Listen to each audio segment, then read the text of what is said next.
Hey guys, this is Mitchell from Gamefront, back again with another video blog. I know it's been a while since I've been able to do a video blog. I actually really wanted to do one yesterday, but I had a whole bunch of problems with my computer and my my webcam software. And anyway, that's not important. What's important is I'm here now, I'm doing a video blog. What do we have to talk about? Well, let me just first apologize for the flood of Mass Effect 3 videos. I know you guys are interested in more than Mass Effect 3. Unfortunately, Mass Effect 3 is the biggest game of the year so far, and the boss really wants us to really focus our attention on it. That's not to say that we're completely blowing off Dark Souls with James or anything like that.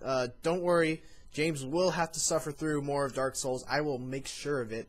It's just we're going to have to put it on the shelf for now and just wait until Mass Effect 3 blows over. And then it's not going to take that long. I'm sure we'll get back to it soon. But speaking of Mass Effect 3, let's just talk about that for now.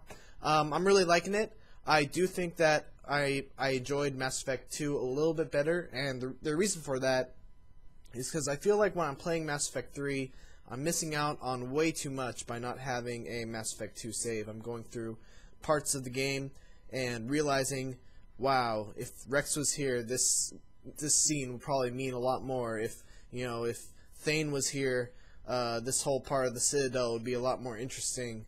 And if I had my Mass Effect 2 save, oh my God, Tali would be such a better character.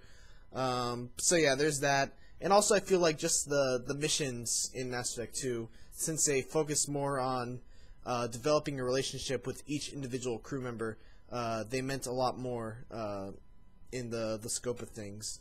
Obviously, everything is building towards this final battle against the Reapers, but for me, I'm more of a character person rather than an overall story arc.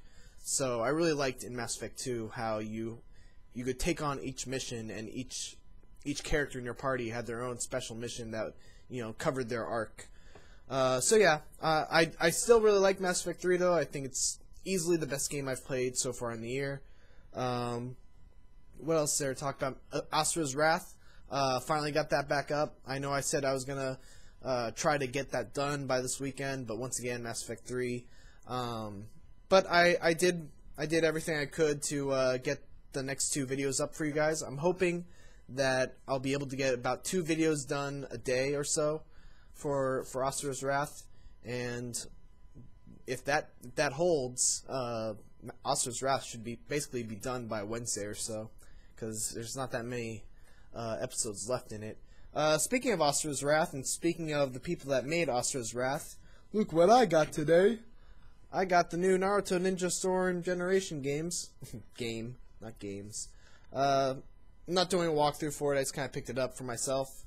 I really liked the Naruto games. I liked the PS2 ones. It's funny, back in the day, I had a PS2 that I wouldn't say I modded, but I took the front cover off, and I had this little thing called the slide swap card or something like that, and you would basically forcibly take out the PS3 tray, put the swap disc in, and then that basically allowed you to play imported games and stuff like that.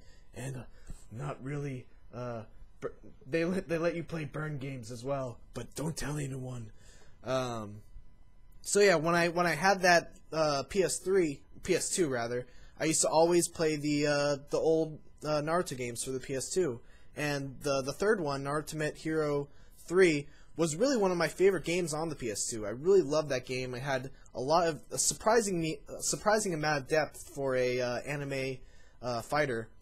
And the Ultimate Ninja Storm games, what I've always really liked about them is that while I don't think that the gameplay has matched up to the PS2 games, I thought that the presentation of the story in these games was just absolutely amazing. It's like Asura's Wrath level, presentation of the wild, outrageous cutscenes and really beautiful super moves. And Ultimate Ninja Storm 2 blew me away with how it presented the Naruto story. I'm pretty familiar with Naruto. I've watched all of the first anime and a lot of Shippuden. I got turned off by all the fillers, and I read I'm currently caught up on all the manga. So to make me want to sit through the entire Naruto story is pretty impressive, and that's what Ultimate Ninja Storm 2 did. I'm a little disappointed with Ultimate Ninja Storm Generations because it seems like they're going the route of telling the story in the old way of, you know, doing screenshots of the anime, voiceovers, and just doing like little clips and stuff like that. So that's a little bit of a disappointment. The fighting is still as fun as ever, but I wish it still had the same level of polish that the previous game did. But that's just initial impressions. Maybe the reason why they decided to do that is because they've already given the whole treatment to the Naruto story in the previous game. So maybe they're holding out on the animated cutscenes and the really beautiful presentation until once it gets to a point where, you know, it hasn't already done that story in the previous game.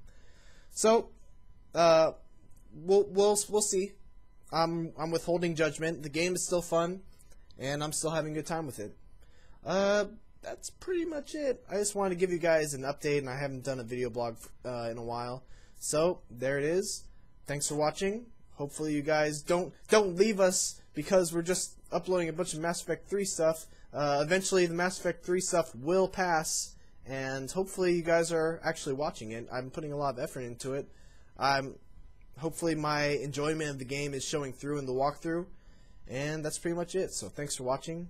Please don't forget to like, comment, and subscribe. Bye-bye!